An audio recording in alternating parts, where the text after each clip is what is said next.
Sveiki visi, su jumis aš Zita Baskienė, life coach arba gyvenimo mokytojas.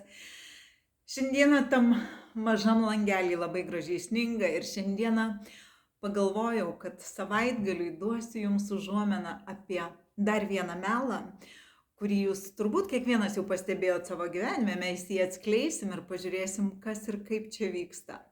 Žinot, ore visuomenėje sklando tokia tezė, kad jeigu šeimoje yra 3 kartos su aukštuoju išsilavinimu, tai tuos žmonės jau galima vadinti inteligentais.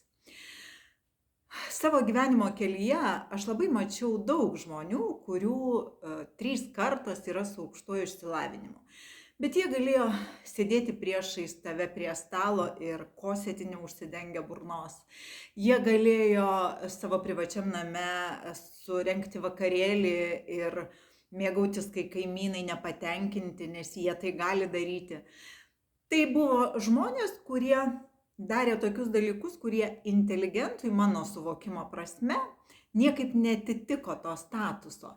Ir aš, kadangi žinau, kaip veikia sistema, ji visada pasako pusę tiesos, o pusę kažkur paslepia. Aš visą laiką galvodavau, kame čia tos 3 kartos ir ta inteligentija ir kaip čia suprasti. Ir šiandien aš jau suprantu, kas yra ir kame yra inteligentai. Inteligentai, tas žodis patinka, nepatinka, prasme jo suprantam.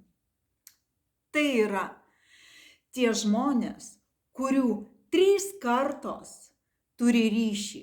Tai yra seneliai, vaikai ir anūkai. Tai sistema kaip visada nori supriešinti, nes tas mažiau pasiekęs moksle, tas daugiau. Iš tikrųjų, tai yra visai kiti dalykai.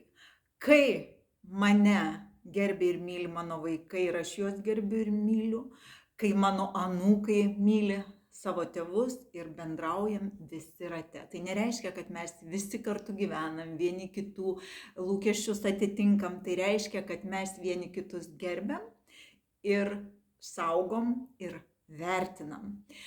Kai yra šitas ryšys, tada statosi brandi visuomenė, tada plečiasi sąmonė.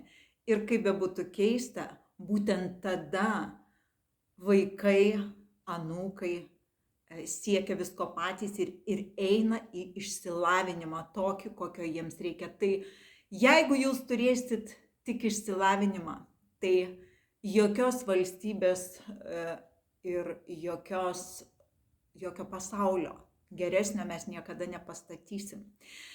Tai šiandieną tokį gražų snieguotą rytą norėjau pasidalinti tuo, kas yra inteligentai. Tai ryšys. Kodėl dažnai, kai yra ryšys, vaikai kyla aukštai didžiųjų vertybių prasme, laisvės ar ne, meilės, viskas jiems sekasi. Todėl, kad šiandien aš bendraudama su anūku galiu jam pasakyti daug ir jeigu jis jaus iš manęs meilę ir mane mylės, jis tą informaciją pasisavins ir panaudos. Paprastas pavyzdys vakar anūkė. Man pasakoja, kas buvo mokykloje, 1 klasė, ką jie ten darė. Vieni galėjo daryti gėlytę, kiti lapę. Ir man pasakoja, kad sako, visi tai darė gėlytę, bet aš sakau, o kodėl aš turiu kaip visi ir aš padariau lapę. Ir aš jai sakau, liepa. Jeigu tu labai norėjai padaryti lapę ir padaryti, yra labai gerai, bet jeigu tu ją darai tik dėl to, kad kitaip negu visi, tai nėra labai tos didelės prasmės, nes didžioji prasmė turėti galimybę pasirinkti. Tai yra laisvė.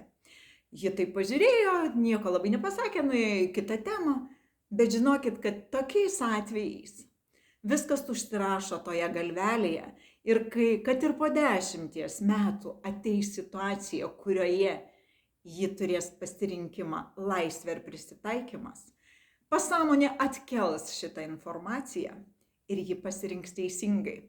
Tai šiandien noriu jums iš viso širdies palinkėti tapti inteligentais, ta tikrąja prasme, kai yra ryšys seneliai, vaikai ir anūkai.